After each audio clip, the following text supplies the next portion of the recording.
Hi, I'm Michelle Daly. I'm one of the co-conveners for the workshops in the ASM 2024, and I'm with Lucas Edwards, who is running the main facilitator for our regional workshop, regional nerve blocks.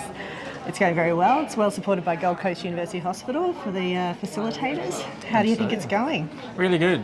So we've got 18 participants currently undergoing a 1.5 hour workshop. So we've got 3 stations, 30 minutes, going through a number of regional anaesthetic blocks. So that seems to be going really well. I think they're enjoying what they're seeing at the moment. We've got 3 really great facilitators from our regional special interest group at the Gold Coast Uni Hospital. So happy days.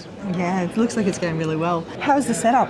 Everything? Setup's great. So we've got some really good sponsors in who have helped us out with the ultrasound machines. So we've got a couple of different ultrasound machines for participants to use, and having a look at all the different types of sort of knobology, we call it, for all of those ultrasound machines and what they can do is quite amazing. Some of the artificial intelligence that they're introducing these days is really quite exceptional.